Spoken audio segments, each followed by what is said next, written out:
வணக்கம். தமிழ் ஃபுட் கார்னரில் இன்றைக்கி கொத்தமல்லி இலை சேர்த்து மினி இட்லி பண்ண போகிறோம். அரைச்சி 8 மணி நேரம் புளிக்க வச்ச இட்லி மாவு 1 கப் எடுத்து வச்சுருக்கேன். இந்த மிக்ஸி ஜாரில் 1 கைப்பிடி அளவு கொத்தமல்லி இலை, 2 பச்சை மிளகாய், 1 டேபிள் ஸ்பூன் தேங்காய் துருவல். தேங்காய் துருவல் வந்து இந்த அளவு சேர்த்தா போதும். இட்லி மாவில் உப்பு இருக்கும். இந்த பேஸ்ட்டுக்கு மட்டும் கொஞ்சம் தேவையான அளவு உப்பு, கொஞ்சமாக தண்ணி சேர்த்து இந்த மாதிரி நைஸாக கெட்டியாக அரைச்சிக்கங்க. தண்ணி நிறைய சேர்த்துட்டிங்கன்னா இந்த பேஸ்ட்டும் தண்ணி ஆயிரும். அதை இட்லி மாவில் கலக்கும்போது மாவும் தண்ணி ஆயிரும், இட்லி ஊற்ற முடியாது. இப்போ இந்த பேஸ்ட்டை இட்லி மாவில் கலந்துடலாம். சேர்த்துட்டு இதை நல்லா கலந்து விட்டுறலாம். மாவை நல்லா கலந்தாச்சு. இப்போ கொத்தமல்லி இட்லிக்கு மாவு ரெடி ஆயிடுச்சு. மினி இட்லி தட்டை எடுத்து வச்சுருக்கேன். இந்த எல்லா குழியிலையும் கொஞ்சம் கொஞ்சமாக எண்ணெய் சேர்த்து நல்லா ஸ்ப்ரெட் பண்ணி விட்டுறலாம். ஒவ்வொரு இட்லி தட்டுலையும் மாவை ஊற்றிடலாம்.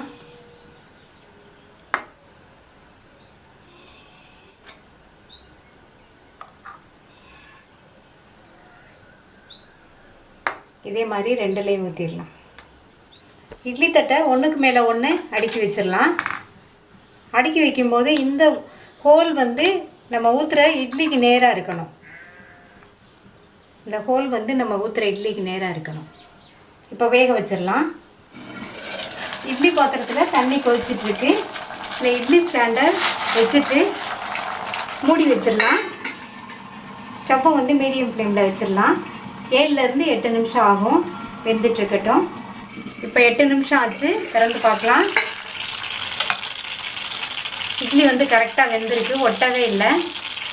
இப்போ ஸ்டவ் ஆஃப் பண்ணிவிட்டு வெளியில் எடுத்து வச்சிடலாம்.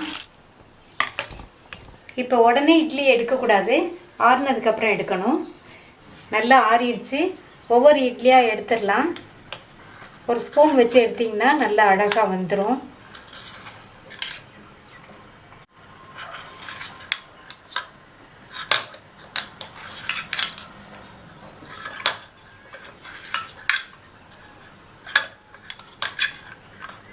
இதே மாதிரி எல்லா தட்டில் உள்ள இட்லியும் எடுத்துடலாம்.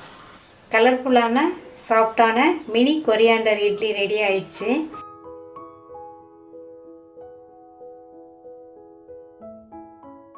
சுவையான பொடி இட்லி எப்படி பண்ணுறதுன்னு பார்க்கலாம்.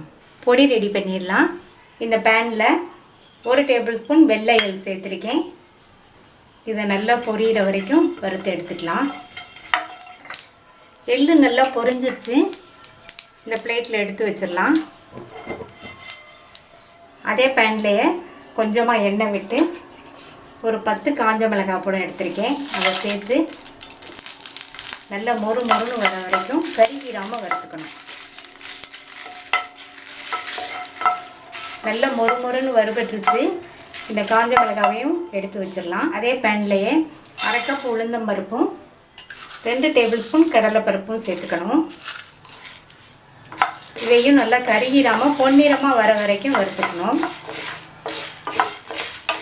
2 பருப்புமே ஓரளவு வறுபட்டுருக்கு. இது கூட கொஞ்சமாக க்ளீன் பண்ண கருவேப்பிலையை சேர்த்துட்டோம்னா பொடி வந்து நல்லா வாசனையாக இருக்கும். இந்த பருப்பு நல்லா செவந்து வர்றதுக்கும் இந்த கருவேப்பிலை மொறுன்னு வர்றதுக்கும் கரெக்டாக இருக்கும். பருப்பு நல்லா பொன்னிறமாக வந்துருச்சு. கருவேப்பிலையும் நல்லா மொறுன்னு வறுபட்டுருச்சு. ஸ்டவ் ஆஃப் பண்ணிவிட்டு அது கூட 1/4 டீஸ்பூன் பெருங்காய பவுடர் சேர்த்துட்டு நல்லா கலந்து விட்டுறணும். வறுத்து வச்ச எல்லாமே நல்லா ஆறட்டும். எல்லாமே நல்லா ஆறிடுச்சு. இதை மிக்ஸி ஜாரில் போட்டு தேவையான அளவு உப்பு, நான் வந்து 3/4 டீஸ்பூன் சேர்த்துருக்கேன். இதை நைஸாக அரைச்சிடாமல் லேஸ் கொரப்பாக அரைச்சிக்கணும். இந்த மாதிரி லேஸ் கொரப்பாக அரைச்சிக்கங்க. பொடி இட்லிக்கு இட்லி பொடி ரெடி ஆயிடுச்சு. ஸ்டவ்வில் கடாய் போட்டிருக்கேன். அதில் 2 டேபிள் ஸ்பூன் நல்லெண்ணெய் தான் நல்லாயிருக்கும். நான் எண்ணெய் சேர்த்துருக்கேன். நீங்கள் விருப்பப்பட்டீங்கன்னா எண்ணெயும் நெய்யும் கலந்து சேர்த்துக்கங்க. எண்ணெய் சூடாயிடுச்சு. அதில் 1/2 டீஸ்பூன் கடுகு பொரிஞ்சிருச்சு. இது கூட கருவேப்பிலையை சேர்த்துட்டு ஸ்டவ் ஆஃப் பண்ணிடலாம். 30 மினி இட்லி எடுத்து வச்சுருக்கேன். இதில் சேர்த்துடலாம்.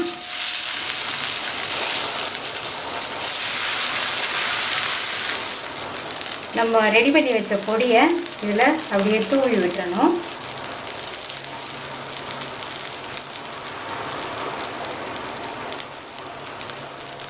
தூவி விட்டுட்டு இதை லைட்டாக இந்த மாதிரி மிக்ஸ் பண்ணி விடணும்.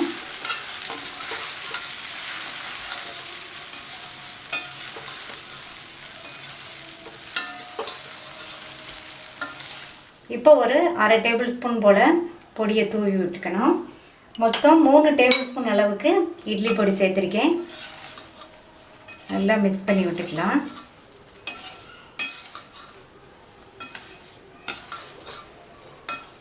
நல்லா மெதுவாக இந்த மாதிரி பண்ணுங்கள். எல்லா இட்லிலையும் பொடி கோட்டாகிற மாதிரி கலந்து விட்டாச்சு.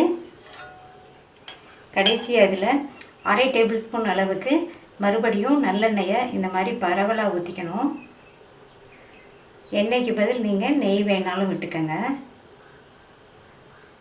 சுவையான பொடி இட்லி ரெடி ஆயிடுச்சு. இந்த பொடி இட்லியை நீங்களும் ட்ரை பண்ணி பார்த்துட்டு உங்கள் கமெண்ட்ஸை சொல்லுங்கள். தேங்க்யூ.